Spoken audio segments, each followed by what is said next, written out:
guys a quick recap of what we did last time. Yeah.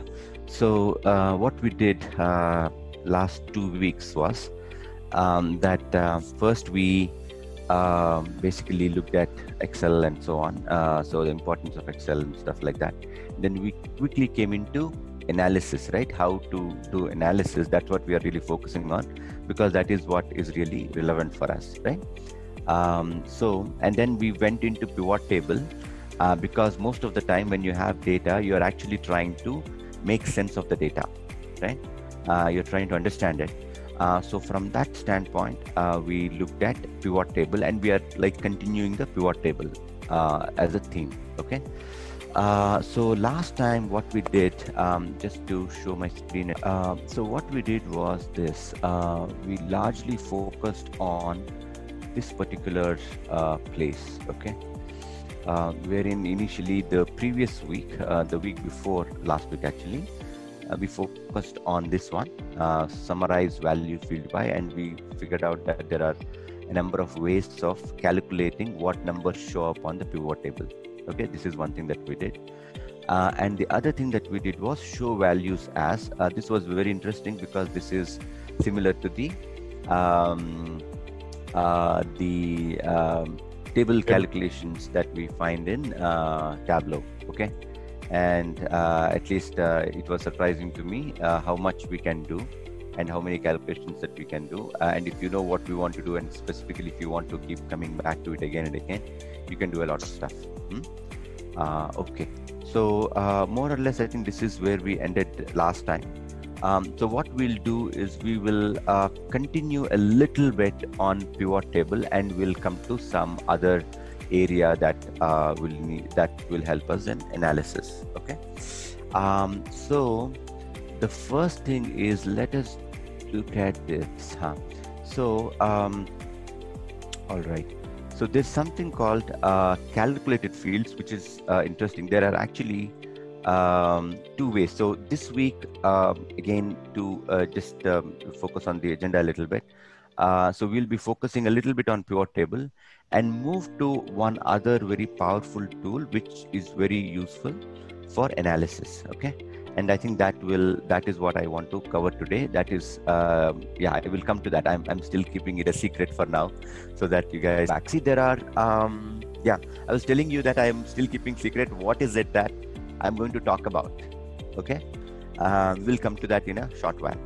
So now let's look at two ways that Tableau helps you basically write a calculated field. There are two types of calculations, okay? So the first is called a calculated field, okay? Have you guys heard this anywhere? Right? And there is something else called a calculated item, okay? Which is an interesting way of doing it, okay? So let me first show you one calculated field and tell you how to go about it, okay? So again, so just to be a little conscious, so here under pivot table analyze, you have what's called fields, items, and sets. So this is where you create a calculated field, okay? And if you want to modify that, something that's already done, so you can actually do this, okay? You can just drop down, use the drop down here, and I used something called cost, okay? And then use that to modify, okay? Otherwise, it will basically help you save it. So for example, I think if I just try to edit it, let's say new, so it will actually give you the option to add. This is an interesting way of doing it. I think we have used a similar way of doing it in some of our other Excel tools that we have created. But let me just go back to this one again. So this is very simple. Basically, you select something and then you click on insert field, it will insert. You can add, either plus, minus, whatever is the operator that you want to use, and use the other one, and then that will insert the field. Okay. So I will just redo this again just for your information. So equals, right? You go to sales, you double click on sales, it will come right there. Minus, and you double click on profit, it will come right there. And now you can click on add. Okay. So now let's go back. Now what you can do is, once you do that, all right, you will be able to see, actually right now it has auto inserted it. Okay, the sum of cost 2 has already come right there. So this is one way. I think if you want to remove it, I think there you go. You have sum of cost 2, you can, right here remove it. Okay. So it's clear how to do the calculation, right? Simple, right? Yeah. Okay. Now let's do something else which I feel is a bit more interesting. Yeah, it's called calculated item. Okay. So here, so for example, if you want to bunch a few of them, this is the equivalent of groups, right, in Tableau. So what you can do is, let's say in this case, I have chosen to add chairs and tables, and I want that to show right here, even though it's not in data.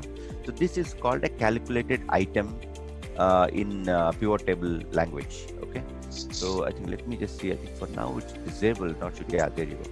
So I think, so this is available when I sort of click on the subcategory, and it was unavailable when the active cell is the segment or the data. Okay. So this is how it works. So just in case you don't find it, so this is what you got to do. So what you can do here is you can click on calculated item.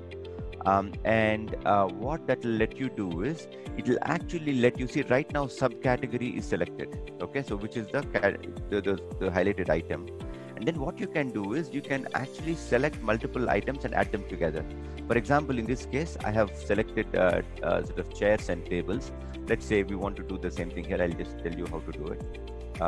Chairs and tables too, it will essentially create the same thing. And what you can do is, right now it says equals 0. Now, so where is chairs? So here is chairs, and add tables. Okay. And then you click on OK, or you can click on add, and then click OK. It will auto show right here.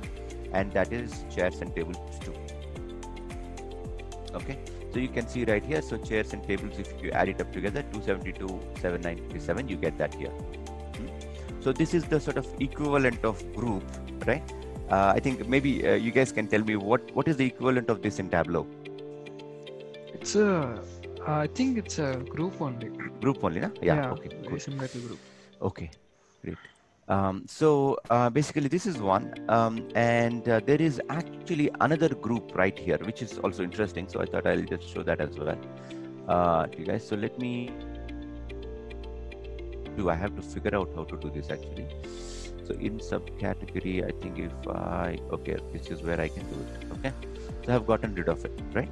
Now, for example, if we want to select these two and group, there is another way, but it distorts the layout. Okay, I'll tell you how to do it. So here, if you you can use, there is under the sort of group called group, right? So there is a group selection. You can click on that, it will group it.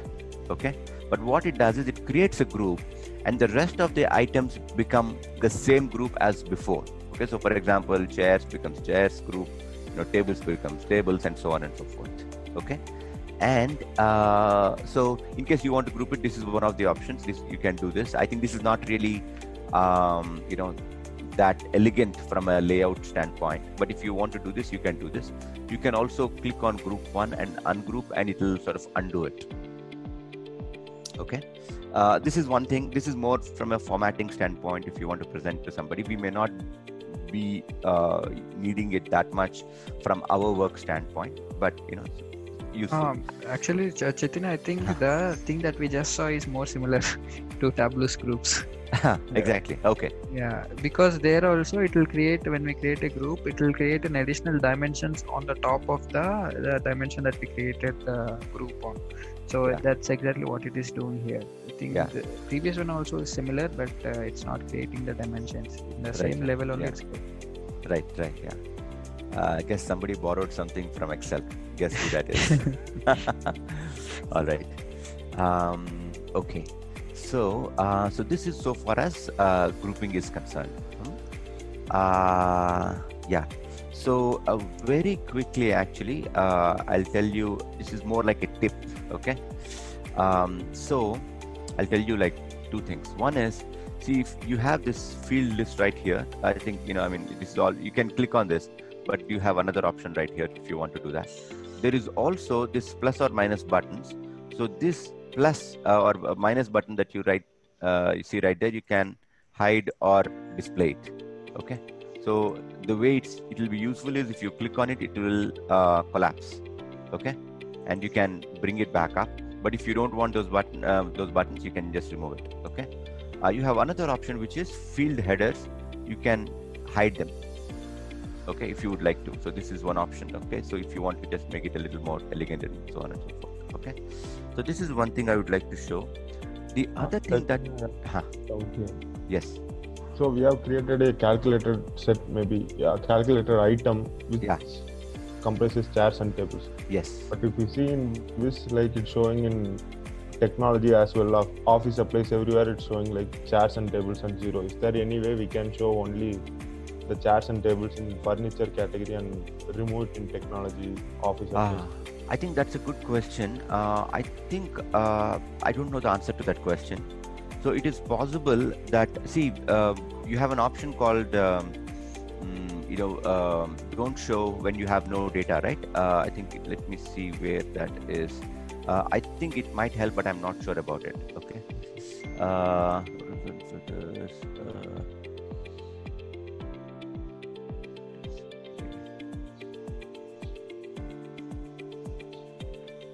Okay. See, I'm not so sure where it is. Actually, I will come back and get back to you on that. So I think one of the places where we saw last time was in let me see where that is.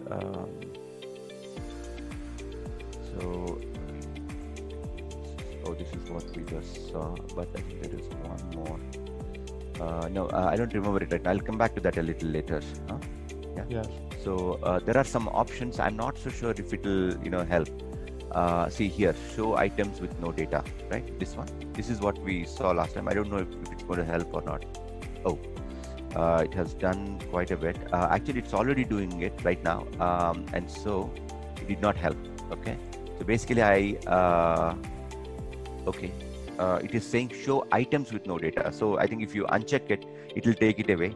So I'm not so sure if there is a way for us to do it. You can always just right click and hide it if you would like to. Okay, that's one option that's available. Okay, but so here, for example, you can hide it and so on. I'm not so sure if you will be able to just get rid of it and show only under furniture. Yeah, but that's a great question, Jera. Okay. Where were we? Yeah. So this is so far as the pivot table related stuff is concerned. Okay. Now I have a question for you guys. Okay. So based on our use cases, right? I would like to ask two of our friends. One is Jairam, the other one is Jagadish. So when you wanted to do data analysis, so Jairam, you came across one specific use case where you were trying to validate, right? Can you just tell all of us what you were doing at that point in time? So actually, we had one retain table, which we have in x-axis time period and y-axis like basically week retain. Right.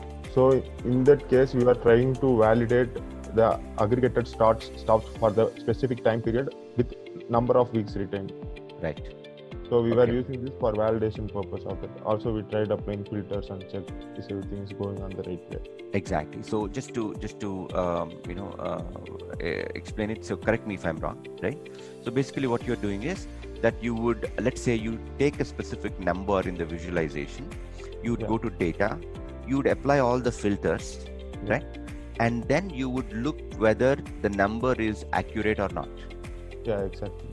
Right, that's what you are doing, right? So basically, you applied some filters, you got to a specific number, you checked, right? So clear. Okay. So Jagadish, can you also tell when you started to analyze data, right? When you got some data, right? And you were trying to analyze it and try to understand what is there in the data. What did you do?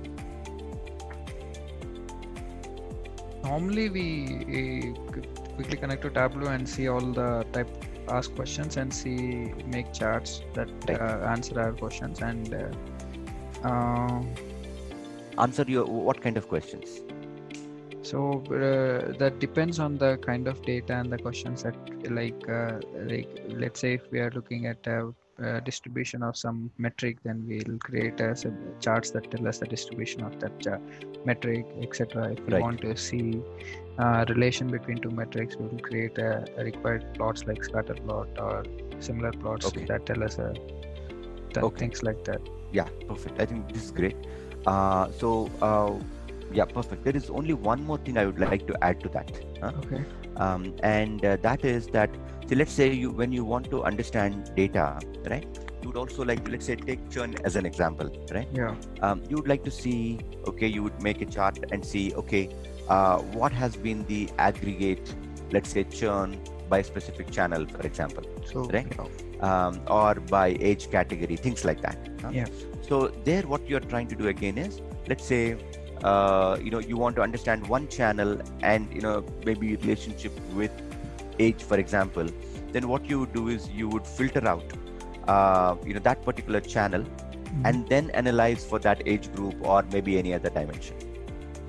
Right? Yeah. Is it reasonable? Yeah. Okay. Yeah. Cool.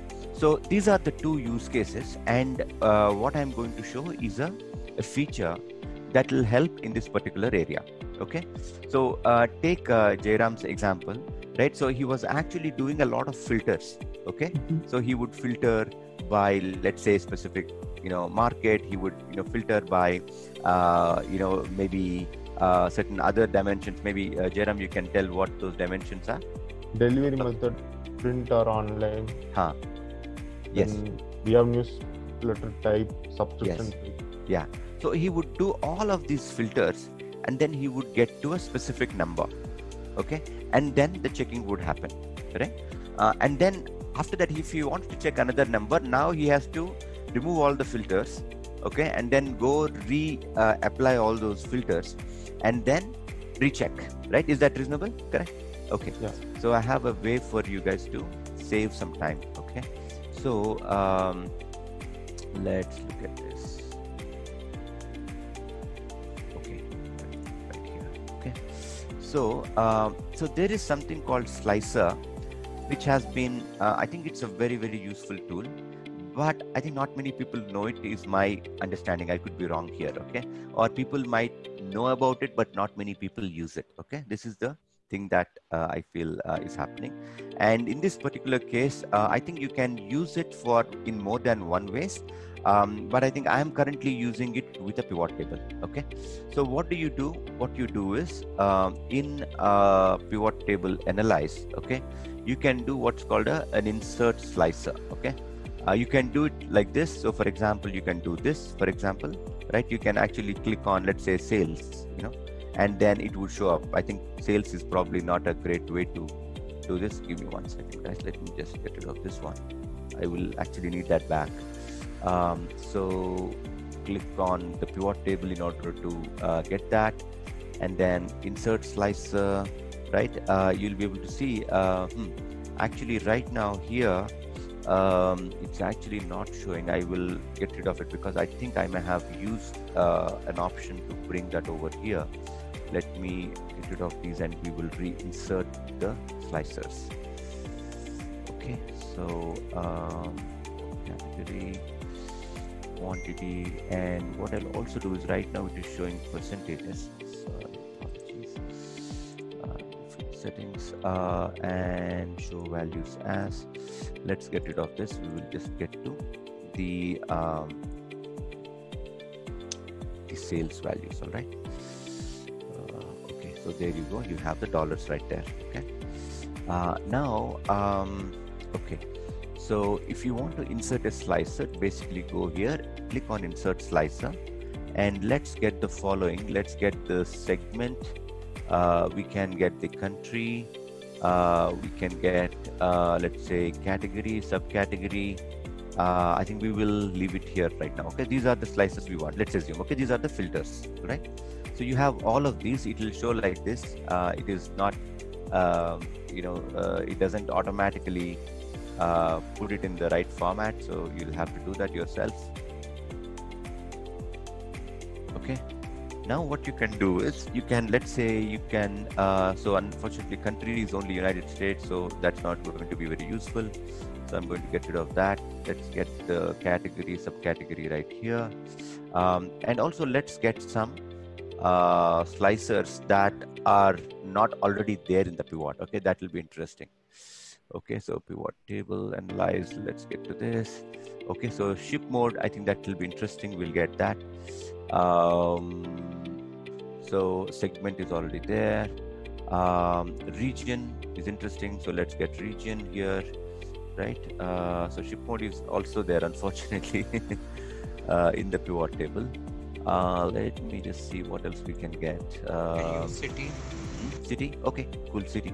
Okay, so we'll get the state and the city. All right. So city will be, I think, a bit too many. Yeah. I'll get the state. State, okay. yeah. Okay, with you, huh? So I'll click on that. So you once again will have to organize. All right. So you have the region right here, and you have the state. Okay. So now what you can do is, let's say you want to select, let's say first class only. You can just click on that. The pivot table is already filtered for that. Okay. I think it is too fast. Right. So let me just get this right back. Okay. You just click on it, it's already filtered. Okay, you can also do this. You can also like click, you can hold control and then click on a different one, then automatically you will get those filtered again, and then you can do this. Okay, done. All right. So you have other option. Let's say you clicked on one, and if you want to select multiple, you can click and drag. Okay, then automatically all those filters are applied. Okay. So Jairam, does this save any time for you? Yeah, you can sort of get to the numbers that you want to check much very, very quickly. All right. Yeah. So all right. So okay, so let's get to certain additional things here. So in slicer settings, okay, you can do the following. Let's so you have the caption. If you do not want, see, this is for state. You can look at state right here, or you can actually select. Let me see. I can select segment, so it is more visible, and I'll click on settings. So if you want to not display the header for whatever reason, you can do that right here. But I would like it back, right? Right there. So let's look at other options right here. So you have something called hide items with no data. This is something that I had in mind when I wanted to check. I'll not go into that at this point in time. So if you want to change the name, you can actually do that. So for example, I want to call this, let's say, market, for example. So then you can do that. Oops. Sorry, what happened here? Okay, it's the caption. I think that I need to change that. Okay, there you go. So let me just get to certain other areas. So you have the following ways. One is you can format this, so you can increase the width, decrease the width. If you don't do this and you go to pivot table, analyze, you have to actually get into the slicer. It has design. Okay, so this is where you got to go. Potentially what you can do is you can select all of them, and then you can click on the width. Okay, then it will apply to multiple. Okay, so and then sort of there are certain features like that. You can just go ahead and look at them. You can also do the following, which is you can align. Okay, and when you align, you can just get all of them to the top, right? For example, there are some at the bottom, but if you use this, you're going to just overlap on each other. Let me just undo. Okay, so there are certain features like that which will sort of help you distribute equally and so on and so forth. There are also these snap to grid, snap to shape, view grid lines. These are also useful for you guys. Okay, so I think these are some things that I think you might want to explore. Okay, so there is one interesting feature which I thought I should cover. Let me just go back. I will go to slicer again. We'll come to this report connections. I think this is something very useful. So, so basically what you can do is you can connect the same slicer to a different pivot table. Okay, what this means is this is the same thing that we do in Tableau also, right? Which is you basically use one specific filter to multiple charts. This is exactly the same thing. So let me just go ahead and show that to you guys here. Okay, so first let us come back right here. So you have the calculated field. Here in this case, there is no slicer right now. I'm doing this dynamically right here at this point, guys. Okay. All right. So right here, we'll go back to this one. Select the slicer. You can come back here. Okay. So you have the calculated field. You can click this one. Okay. And when you click on this, I selected only market at this point in time. Let's come back here. Okay, I think it is not showing here, but I think we can see. Let's say I want only consumer and I have clicked on that. Let me see. Okay, there you go. Only consumer got filtered and others did not. Got it now? So essentially what we are doing here is we are applying a slicer to multiple pivot tables, and it applies that filter across. That's the thing. Okay. Okay, I'm bringing this back. Let me see.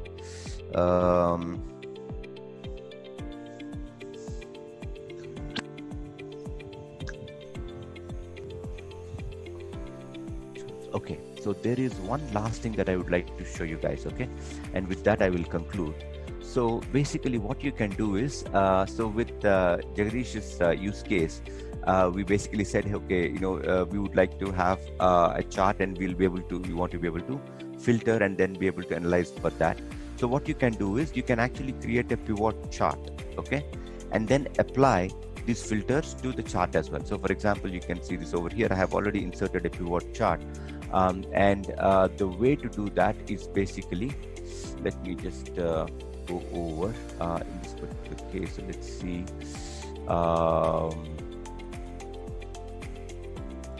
Okay, so basically you can insert, and you have what's called where exactly is that? So you have in the right in the middle. Right in the middle. Yeah, there you go. Pivot chart. Okay, you click on this, you will be able to. Thank you, Jagdish. Okay, you click on this, you'll be able to get the chart. All right. You just click OK, you will get right this. It's already showing you the preview right there. All right. Click OK. That's how you will get this.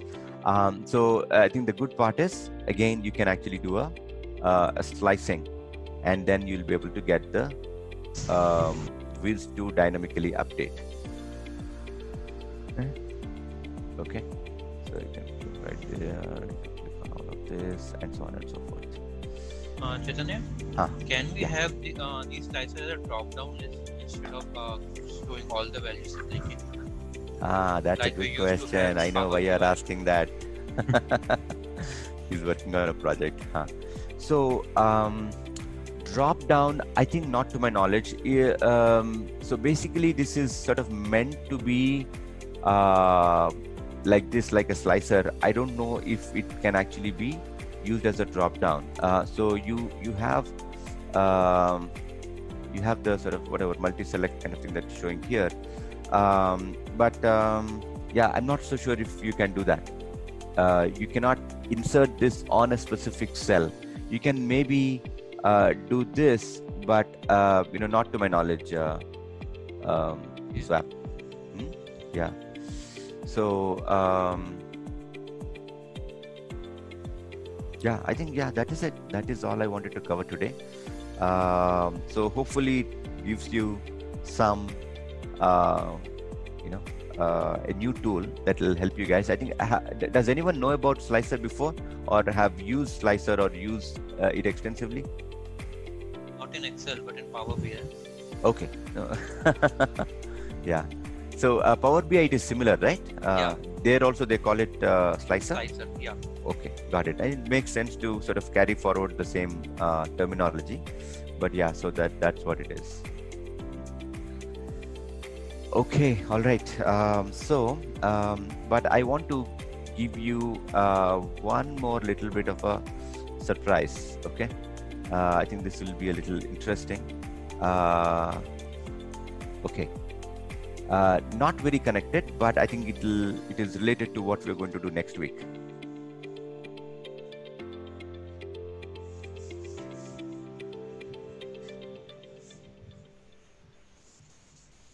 So this guy wants to land a plane using Excel.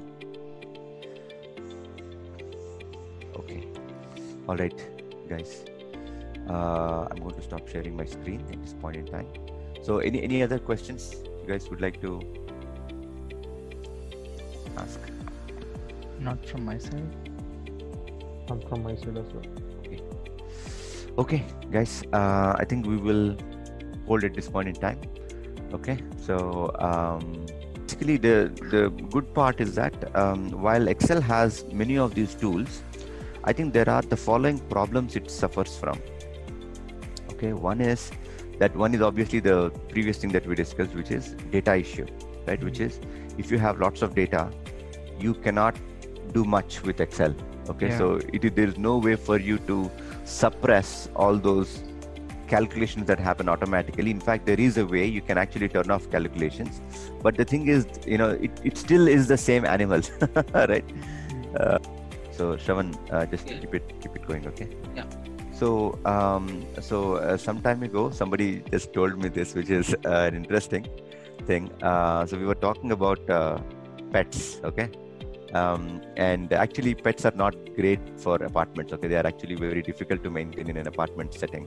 Okay, unfortunately we have a pet at this point because my daughters want it. But he said something very interesting. He said over a period of time, pets sort of become like your family member. I'm sure you heard of this from many other people as well. And he said it's almost like my son at this point. Okay. But even though I treat it like one of the family members, it is still a dog, right? So similarly, I think Excel is still Excel, okay? Though I think it's far more useful, I would believe. So it has all the, but you cannot change the nature of it, right? So that's why it sort of created a space as data kept increasing. Right, that people have to handle, the data that people have to handle kept increasing. It created space for these other tools. Okay, that's why the whole BI ecosystem has sort of come into play. Okay, yeah. So that is. So I actually wanted to talk about two things. One is the data side of it, but I actually forgot the other one. I apologize. But anyways, okay. So yeah. Anything else you guys wanted to share?